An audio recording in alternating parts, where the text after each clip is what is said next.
तुम एक ऐसी मोहब्बत के खो जाने का गम मना रहे हो, मुझे ऐसा करना उससे बेहतर लगता। कितनी तकलीफ होती है, इंसान अंदर से कितना टूट जाता है पता चल। जैसा कि आपने गफारा में देखा कि कासिम किस तरह से चाले चलने लगा है सिर्फ और सिर्फ सितारा को हासिल करने के लिए। उसकी बदनामी भी खत्म नहीं करवाता, सबको सच नहीं बताता और उन सबको अपना एहसानमंद बनाकर सितारा को हासिल करना चाहता है। मुझे ये समझ में नहीं आ रही कि उसे ऐसा क्यों लगता है कि जब उसकी बदनामी खत्म हो जाएगी और सितारा सही साबित हो जाएगी तो उसके ताया इस रिश्ते के लिए क्यों मना करेंगे। तब भी तो कासिम उनकी नजरों में अच्छा ही होगा, बल्कि उन्हें शादी में और इज्जत मिलेगी। लेकिन यहाँ कासिम की सोच ये है अगर सितारा की सच्चाई साबित हो गई तो शायद वो मुझसे शादी करने से इनकार कर दे। लेकिन अगर हम इसका दूसरा पहलू देखें तो सितारा की नजरों में उसकी अहमियत और उसकी इज्जत और बढ़ जाएगी और हो सकता है उसे उससे मोहब्बत भी होने लगे। इतनी सारी चालाकियों के बावजूद कासिम इतनी बड़ी बेवकूफी कैसे कर सकता है कि वो सालार को वो सब कुछ बता देता है जो उसे नहीं बताना चाहिए था। वो तो यही चाहता था ना कि सालार जो है वो सितारा की जिंदगी में कभी वापस ना आए और उसे उसमें कोई इंटरेस्ट ना हो। जब वो सालार पर पहले ही शक करता था तो अब की बार उसने सितारा की सच्चाई के बारे में सालार को क्यों बताया, क्यों उसका दिल उसकी तरफ से साफ करवाया कि वो फिर उससे मिलने जाए।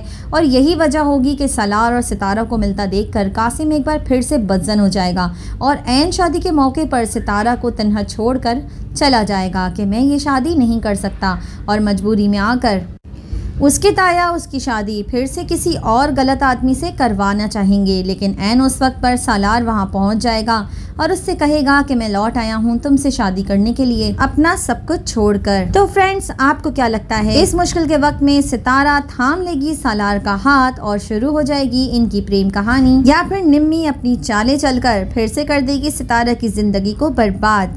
इन सब में सबसे बुरा रवैया अब तक हमें जिसका लगा है वो है सितारा का भाई ज़ोहेब, जो सगा भाई होकर भी सौतेलों जैसा बर्ताव अपनी बहन के साथ कर रहा है, वो भी अपनी ताई की बातों में आकर।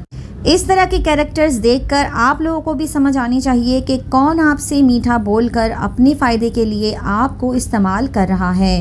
ये था हमारा आज का रिव्यू और लास्ट में जो हमने आपसे बात कही इस पर ज़रूर गौर कीजिएगा। मिलते हैं आपसे नेक्स्ट वीडियो में, तब तक के लिए रखिएगा अपना ख्याल। अल्लाह हाफिज़।